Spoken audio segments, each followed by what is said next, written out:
जी नमस्कार दोस्तों, एक और नए ब्लॉग में स्वागत है आपका। फ़िलहाल मैं म्यांमार के सबसे बड़े शहर यांगून में हूँ। अभी मैं जा रहा हूँ सूले पगोड़ा। यहाँ की बहुत ही फेमस रिलीजियस साइट है। अभी मैं बोयोक ओंग सैंग सू मार्केट में था। मोती वोती ख़रीदा मैंने, मार्केट खरीदे, अरे मैग्नेट खरीदे। अब पैदल जा रहा हूँ, यहाँ से 0.6 माइल्स है, चलते हैं। दोस्तों काफ़ी पुरानी मार्केट थी ये, काफ़ी ऐतिहासिक मार्केट थी ये। चलते हैं आगे। पिछला व्लॉग जाके देखो, आपको मैंने सब कुछ दिखाया है। यहाँ सामने मस्जिद है और मैं जा रहा हूँ पगोड़ा। दोस्तों यहाँ पे मैं कल शाम को पहुँचा और यहाँ मैं देख रहा हूँ बहुत सारी लेडीज़ और कुछ आदमी भी अपने चेहरे पे कुछ एक लेप टाइप का, क्रीम टाइप का लगाते हैं, जो कि काफ़ी एविडेंटली दिखती है। उसको थनाका बोलते हैं। सन से प्रोटेक्ट करने के लिए लगाते हैं वो। अभी दिखाता हूँ आपको, 2 मिनट में कोई ना कोई दिख जाएगा वो लगाए हुए। ये सूले पगोड़ा रोड है दोस्तों, ये वाली, इधर ही जाना है आगे सूले पगोड़ा में। जब ध्यान दे रहा हूँ तो अब कोई दिख ही नहीं रहा है। वो क्रीम लगाए हुए, थनाका लगाए हुए, कूलिंग इफेक्ट होता है उसका शायद।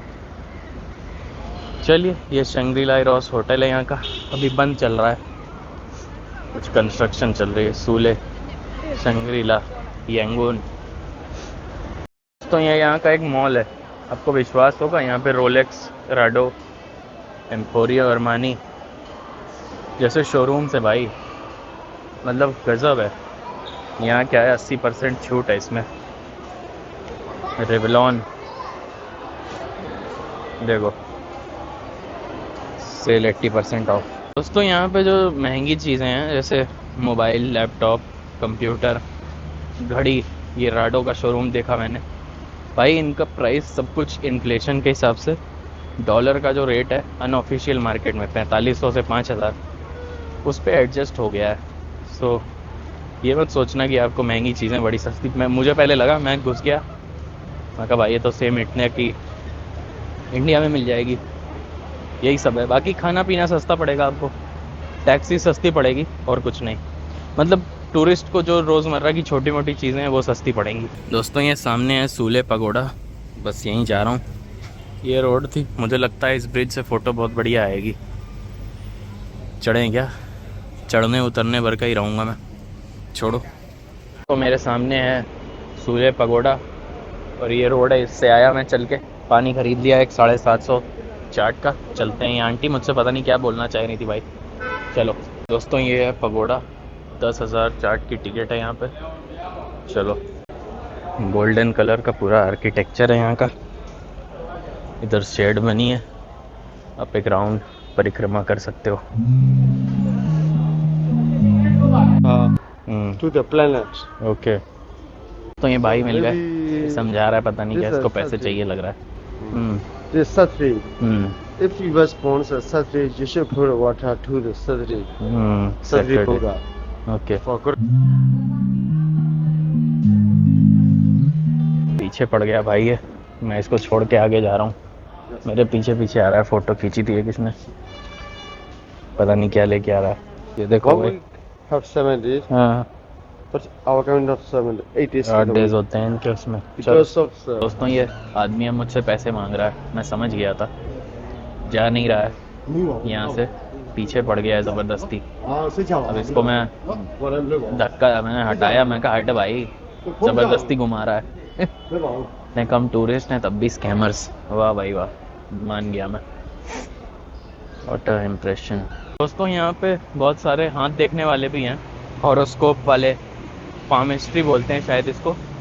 एक सिंपल सा रूल है, दुनिया में कहीं भी घूम रहे हो आप, कोई भी आदमी ज़्यादा ओवर फ्रेंडली हो रहा हो, समझ जाओ कुछ झोल है। स्टार्टिंग से ही ज़बरदस्ती मेरे पास आ गया वो, मैं बिल्कुल भी हैरान नहीं होऊंगा कि कहीं इधर उधर से मुझे फिर वो फॉलो करे। आ गया मेरे पास, ज़बरदस्ती बताने लगा, जबकि मुझे पता है काफ़ी चीज़ें। उसके चक्कर में मैं वीडियो भी सही से नहीं बना पाया भाई। आके दुनिया भर की चौधी बता रहा है, फिर कह रहा है मनी मनी मनी। बे चल साले, अपने टांग की चोट दिखा रहा था। ये फ़िलहाल पूरा एरिया है, काफ़ी बड़ा सा कॉलोनियल स्ट्रक्चर, बिल्डिंग्स है यहाँ पे। रोड क्रॉस करते हैं और उस लाल बिल्डिंग की तरफ जाते हैं। यहाँ रोड क्रॉस करना बहुत कठिन है दोस्तों, गाड़ियाँ रुकती नहीं हैं, बिल्कुल भी नहीं रुकती हैं भाई। मतलब चढ़ा के चले जाएंगे लेकिन रोकेंगे नहीं ये बंदे। देखो यहाँ के लोकल लोग तो आदी हैं इन सब चीज़ों के। मुझे थोड़ा सा दिक्कत है थोड़ी सी। दोस्तों थोड़ी सी म्यांमार की हिस्ट्री के बारे में बात कर लेते हैं। इसको बर्मा के नाम से भी दुनिया जानती है, लेकिन यहाँ के लोग बर्मा नाम पसंद नहीं करते क्योंकि यहाँ की एक ट्राइब है, उसका नाम बर्मर ऐसे करके है कुछ, उसी के नाम पे पहले कंट्री का नाम पड़ा था। सो अब इसीलिए उसको चेंज कर दिया गया। ये मेरे पीछे लाल बिल्डिंग हाई कोर्ट है और ये सिटी का सेंटर है। हाई कोर्ट के पास से चलता हूँ, दिखा देता हूँ आपको। दोस्तों ये है यहाँ का हाई कोर्ट। इसको देख के मुझे चेन्नई सेंट्रल के पास एक बिल्डिंग है, वो भी ऐसी ही है काफ़ी, और ये भी ब्रिटिश कॉलोनी तो रही ही है, उसकी याद आती है। और ये है सामने सूले पगोड़ा। ये यहाँ का सिटी हॉल है, यहाँ पे सरकारी कामकाज होते हैं। ये बैप्टिस्ट, मदर बैप्टिस्ट ऐसे करके कुछ चर्च नाम है इसका। ये पूरा इंडिपेंडेंस मॉन्यूमेंट टाइप का। दोस्तों ये इमैनुअल बैप्टिस्ट चर्च है और ये हाई कोर्ट है। पता नहीं आज मेरी एनर्जी इतनी डाउन क्यों है, ताकत ही नहीं लग रही है यार शरीर में। थोड़ा सा ज़ुकाम भी हो गया है, काफ़ी महीनों से ट्रैवल कर रहा हूँ इसीलिए शायद। खैर अभी मौसम काफ़ी बढ़िया हो गया है, धूप चली गई है दोस्तों। यहाँ लोग यूथ स्पेशली फ़ोटो शूट करवा रहे हैं अपना। बढ़िया भाई, एंजॉय करो। मैं ज़्यादा लाइमलाइट में नहीं आना चाहता, इसीलिए गिम्बल वगैरह नहीं लेके आया हूँ। बिल्कुल भी टूरिस्टी कंट्री नहीं है ये, और काफ़ी अनस्टेबल है यहाँ पे सब कुछ। यहाँ की जनता पार्टी जो कि मिलिट्री के द्वारा कंट्रोल्ड है पूरी, मिलिट्री ने कू करके प्राइम मिनिस्टर को हटा दिया था। चलिए वो कहानी अभी आपको मैं विस्तार से बताता हूँ। दोस्तों ये जो पूरा पार्क है इसका नाम महाबंदुला पार्क है। सूले पगोड़ा के साथ में ही है ये, पूरे चौक में, उसी एरिया में। जैसे दिल्ली में सेंट्रल पार्क है राजीव चौक पे, वैसे ही। आपको थोड़ी सी यहाँ की हिस्ट्री बताते हैं। म्यांमार के अर्ली हिस्ट्री में जाएं तो प्यू सिटी स्टेट्स 200 BCE से लेके 1050 CE तक थे। इस पार्क में रूल देखो, no football, no selling, no skate, don't take fruit, no climb, no sex. बड़ा अजीब है भाई ये सब कौन लिखता है? एक चीज़ अजीब है, बाकी तो चलो इधर भी बहुत सारे रूल्स हैं। चलिए बाहर चलें यहाँ से। तो जो प्यू सिटी स्टेट्स थे वो हेविली इन्फ्लुएंस थे इंडियन कल्चर से, पर्टिकुलरली बुद्धिज़्म, जो कि उस पीरियड में यहाँ पे स्प्रेड होने लग गया। यहाँ पे किंग अनवरथा 1044 CE से लेके 1077 CE तक रूल किया, यूनिफाई किया पूरे किंगडम को थ्रवाडा बुद्धिज़्म की तरफ, जो कि थाईलैंड में भी था और जो कि आस पड़ोस के लाओस कंबोडिया में भी है। उस रीजन में दोस्तों बागान फेमस हो गया, सबसे ज़्यादा हेड बन गया थ्रवाडा बुद्धिज़्म के लिए। और ये है पुलमैन होटल। चलिए थोड़े आपको और बताऊंगा आगे। फिर आते हैं दोस्तों, ये तो अर्ली हिस्ट्री हो गई। अब मेडिवल पीरियड में यहाँ पे मुग़लों के द्वारा इन्वेजन हो गया था और फिर 13वीं सेंचुरी में अलग अलग स्टेट्स में बंटने लगा। मुग़ल ने डिक्लाइन किया, मुग़ल के आने से डिक्लाइन हो गया बागान किंगडम। और उसके बाद दोस्तों म्यांमार, आवा, हथवाड़ी और शान स्टेट्स में डिवाइड होने लग गया। दोस्तों ये है यांगून स्टॉक एक्सचेंज, उधर था वो पार्क। और आगे चलते हैं। हिस्ट्री को कंटिन्यू करते हुए आपको थोड़ी सी चीज़ें और बताता हूँ। 1510 से लेके 1752 तक टुओंगो डायनेस्टी रही यहाँ पे। उसने म्यांमार को फिर से रीयूनिफाई किया under the leadership of king Tabinshwehti and his successor थे उनके किंग बायूनाग। चलिए यहाँ पे सिक्योरिटी ज़्यादा है, यहाँ रिकॉर्ड नहीं करूँगा, आगे बताता हूँ। फिर दोस्तों उस रीजन में पूरे साउथ ईस्ट एशिया की सबसे स्ट्रॉन्गेस्ट एम्पायर बन गया वो। फिर उसके बाद बाग्यूनाग जो सेकंड सक्सेसर थे, उनको सबसे सक्सेसफुल रूलर माना जाता है पूरे बर्मीज़ एम्पायर में अभी तक के इतिहास में। और एक तरह से उनके रूल को गोल्डन एज भी बोला जाता है। ये पूरा एरिया है दोस्तों। इधर काफ़ी हाई सिक्योरिटी है, इंडिया की एम्बेसी है, बहुत सारे मिलिट्री वाले हैं वहाँ पे, इसीलिए मैंने कैमरा बंद कर लिया था। मैं कहा मैं तो वहीं का हूँ, लेकिन तब भी छोड़ेंगे नहीं भाई, ये भर्ती करा देंगे। चलो एक बार ये दोनों बिल्डिंग्स देखिए दोस्तों, इतनी पुरानी है इनलैंड वाटर ट्रांसपोर्ट की बिल्डिंग है ये, और लिखा हुआ है, इसमें फोकस नहीं कर रहा है। यहाँ देखो कितनी हैवी फेंसिंग है भाई, सिक्योरिटी थ्रेट है यहाँ सबको। दोस्तों ये म्यांमार पोर्ट अथॉरिटी का ऑफिस है। ये सारी एंटीक बिल्डिंग्स हैं, आपको एक बार यहाँ वॉक ज़रूर करना चाहिए। टैक्सी से मत आना, मैं भी इसीलिए चल रहा हूँ। बढ़िया यहाँ का लोकल लाइफस्टाइल कैसा है सब पता चलेगा। 20-20 साल पुराने, 10-10 साल पुराने फ़ोन बिक रहे हैं यहाँ पे। आप समझ सकते हो इकोनॉमिक कंडीशंस। देखो दोस्तों किस तरह की यहाँ पे फेंसिंग है। ये सब आपको एशियन कंट्रीज़ में देखने को जल्दी मिलेगा नहीं। दोस्तों ये सेकेंड हैंड मार्केट है यहाँ की, बहुत फेमस। आओ देखते हैं यहाँ क्या मिल रहा है यार। सेकेंड हैंड माल मिलता है शायद दुनिया भर का। उधर सिक्योरिटी हर जगह आप देख सकते हो। उसमें जूते, इलेक्ट्रॉनिक का सामान, वन मोर चश्मे, ये सब मिल रहा है दोस्तों यहाँ। देखो मोबाइल वगैरह। दोस्तों यहाँ पे मुझसे कोई इंग्लिश में बात करने का सोचता भी नहीं है, आपको भी नहीं समझेगा। इंडियन और ये सब सेम दिखते हैं बंदे। यहाँ पे मुस्लिम ज़्यादा हैं इस मार्केट में। बढ़िया है, फ़ोन वगैरह मिल रहा है, पूरा पर्स, घड़ी। चलो देखिए इलेक्ट्रॉनिक ईयरफोन वगैरह, हेडफोन्स, जूते भी मिल रहे हैं दोस्तों। छोटी सी मार्केट है, बहुत बड़ी नहीं है, और इतना कुछ खास भी नहीं लगा भाई मुझे। ये थी मार्केट दोस्तों, इस कस्टम हाउस के सामने है, या फिर म्यांमार पोर्ट अथॉरिटी के सामने। यांगून सबसे बड़ी पोर्ट सिटी है म्यांमार की, फाइनेंशियल कैपिटल भी कह सकते हो इसको आप। जूते वूते सब। दोस्तों ये यहाँ की नेशनल एयरलाइंस है, म्यांमार नेशनल एयरलाइंस। डोमेस्टिक और इंटरनेशनल में 3-4 डेस्टिनेशंस कवर करती हैं। और ये है मेरे सामने यहाँ का सबसे पुराना और ऑपुलेंट 5 स्टार होटल। आगे से आपको दिखाता हूँ, पहले फिर बताता हूँ इसके बारे में। दोस्तों स्ट्रैंड होटल नाम है इसका, अभी शायद बंद है, पता नहीं। 1901 में बना था ये होटल, या तो एंट्रेंस कहीं और से है, पता नहीं भाई। सबसे पुराना होटल है यहाँ का, ये मेरे पीछे 5 स्टार होटल है। बंद ही है दोस्तों होटल, उधर भी रस्सी लगी है। चलिए अब हिस्ट्री थोड़ी सी आगे बढ़ाते हैं, कॉलोनियल पीरियड पे आते हैं। कोनबुआंग डायनेस्टी 1752 से लेके 1885 तक रही यहाँ पे। टुओंगो डायनेस्टी को सक्सीड किया इसने, और फर्दर म्यांमार के किंगडम को और एक्सपेंड किया फर्दर नॉर्थ और ऊपर साउथ चाइना तक, और नीचे थाईलैंड और लगभग मलेशिया के बॉर्डर तक। लेकिन इसी दौरान दोस्तों इस डायनेस्टी का एंग्लो बर्मीज़ वॉर का झेलना पड़ा ब्रिटिश इंडिया के साथ। 1824 से लेके 1826 पहली वॉर, फिर 1852 और 1885 में तीसरी वॉर, जब ब्रिटिश ने पूरी तरह से कब्ज़ा कर लिया। 85 में मैंने आपको बताया पूरी तरह से कंट्री ब्रिटिश इंडिया के अंडर में आ गई। इंडिया में एक इधर ब्रिटिश एम्बेसी है भाई। What are the chances man, I walk through it and talk about it. So बंद करता हूँ, यहाँ रिकॉर्डिंग अलाउड नहीं होगी। तो ये यहाँ का ऐतिहासिक पोस्ट ऑफिस है, म्यांमार पोस्ट। आपको बाहर से भी बिल्डिंग दिखाऊंगा। चलिए ये दोस्तों पोस्ट ऑफिस बाहर से, बहुत दूर से नहीं दिखा पा रहा हूँ आपको। ये स्ट्रैंड रोड थी उसी होटल के नाम पे, 1901 में जो बना था स्ट्रैंड होटल। चलिए यहाँ की सेक्रेटेरिएट देखते हैं आगे।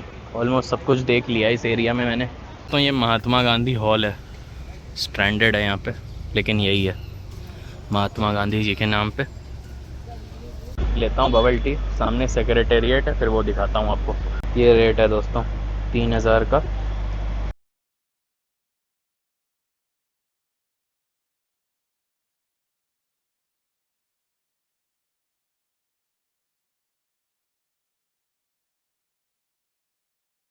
मुझे लगता है यहाँ से आप दुनिया भर में कहीं भी पैसे भेज सकते हो वेस्टर्न यूनियन से, लेकिन आपके पास डॉलर्स होने चाहिए तो अच्छा रेट मिलेगा, नहीं तो बहुत घटिया रेट मिलेगा।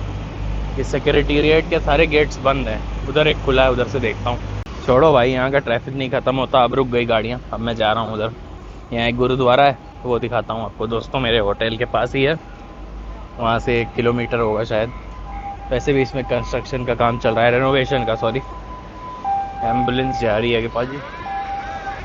Yes, get well soon bro. को जहाँ जैसे जगह मिले इंडिया की तरह रोड क्रॉस कर लेना भाई, नहीं खड़े ही रह जाओगे। गाड़ियाँ तो रुकती नहीं है बिल्कुल भी, और थोड़ा अनसेफ तो है। मतलब अभी एक बस आ गई थी मेरे सामने, भाग के पीछे गया भाई, रुकता ही नहीं साला कोई। बस वाला भी नहीं रुक रहा है भाई, मैं कहाँ जाऊँ, पीछे गाड़ी आगे बस। चलो, ये कैसा सेक्रेटेरिएट है जिसमें KFC बना है भाई। कुछ चीज़ें यहाँ पे सही में बहुत ज़्यादा अजीब हैं, बहुत ही ज़्यादा अजीब है भाई। अजीब क्या, अलग है। यहाँ पे इतने सारे वन वे हैं, इतना वन वे तो मैंने कहीं देखे ही नहीं। बैंकॉक में होंगे शायद, वहाँ पे भी ट्रैफिक बहुत रहता है, यहाँ पे भी है, लेकिन बैंकॉक से नहीं कंपेयर कर सकते। मैं देख रहा हूँ लाइन से यहाँ रेस्टोरेंट्स ही हैं अंदर, और कुछ है नहीं। सेक्रेटेरिएट ये किसी ज़माने में रहा होगा दोस्तों, अब इसको एक पता नहीं भाई क्या दिमाग लगाया भगवान जाने। लुम्बिनी टी रूम देख रहा हूँ, बहुत जगह लिखा है, अंदर है, देखा जाएगा इसका मेन्यू। ये पूरा सेक्रेटेरिएट है दोस्तों यहाँ का। लुम्बिनी टी रूम है, कभी बाद में आऊँगा मैं, मेरे होटल से दूर नहीं है ये बिल्कुल भी जगह। अभी 3 दिन और हूँ मैं यहाँ पे। रूम की स्पेशलिटी टी होगी, and I don't drink tea, so not, it does not concern me this place. Bubble tea पीते हुए बोल रहा हूँ कि टी नहीं पीता दोस्तों। I am a modern person, not like this people old age. ये देखो भाई, वैसे ये जगह बढ़िया लग रही है, अंदर से देख लेते हैं। अंदर आ ही गया दोस्तों। अगर आपको असली पोर्क खाना है तो यहाँ आ जाना, ये रियल पोर्क रेस्टोरेंट है। तो man this place is really nice. एक कंस्ट्रक्शन थोड़ा सा लुक ख़राब कर रही है, बाकी जगह बढ़िया है दोस्तों। यहाँ नो एंट्री तो लिखा है, पर उतने सारे लोग उधर हैं। काफ़ी खूबसूरत है ये जगह। चलो मैं भी चलता हूँ। पता नहीं भाई, नो एंट्री को तोड़ दिया मैंने। इस बुढ़ाऊ ने जाने नहीं दिया उधर से।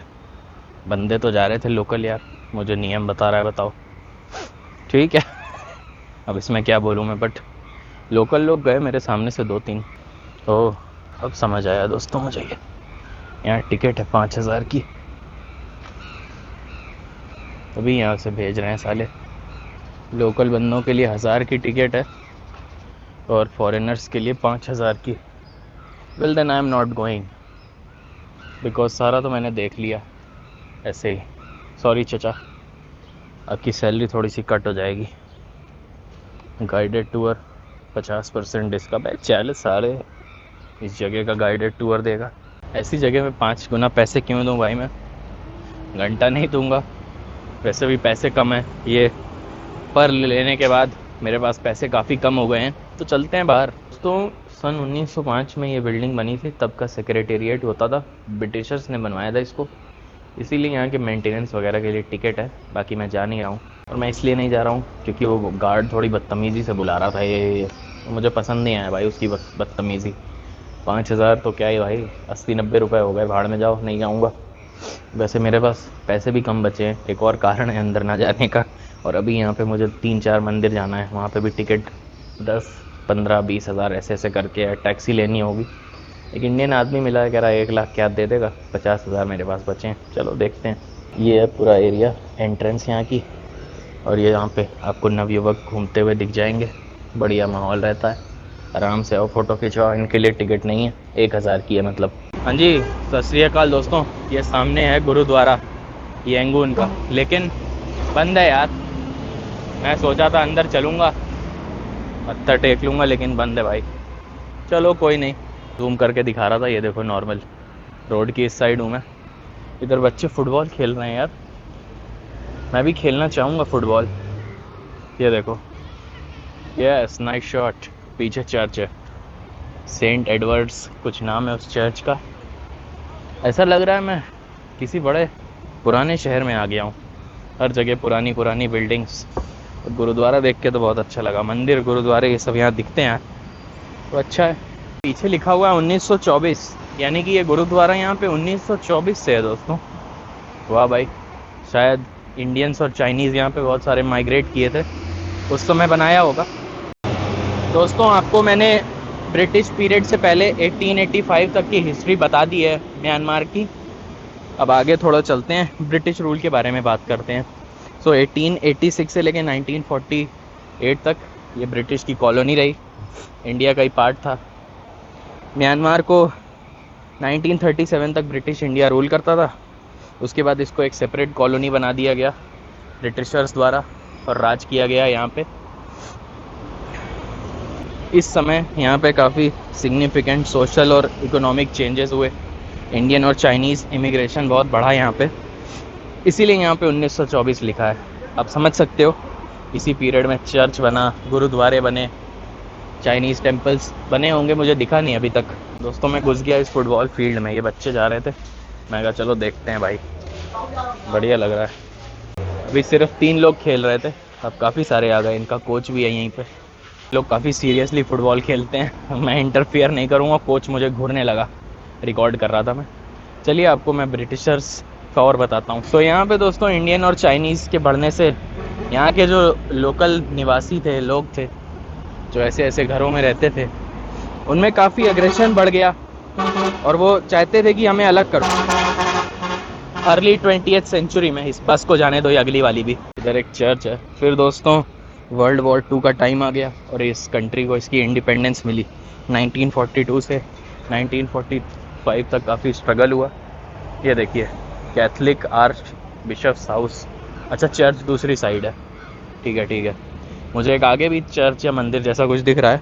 तो दोस्तों 1942 में जापान ने वर्ल्ड वॉर 2 के बारे में टाइम पे म्यांमार इन्वेड कर दिया, कब्ज़ा किया यहाँ पे, और कई यहाँ के लोकल की मदद से, स्पेशली ऑंग सान की वजह से यहाँ पे दाखिल हो गए।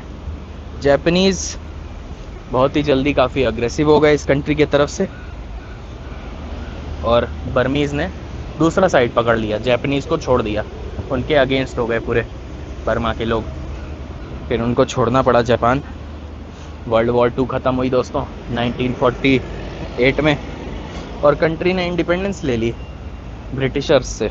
दोस्तों 4 जनवरी 1948 को इंडिपेंडेंस मिल गई बर्मा को ब्रिटिशर्स से, ऑंग सांग की वजह से, जिनको 1947 में कुछ महीनों पहले असैसिनेट कर दिया गया था, उनका काफ़ी मेजर रोल था। मैंने आपको पूरी हिस्ट्री बता दी, मैंने जानबूझ के कैमरा उधर किया था ताकि लोग थोड़ा कम ध्यान दें।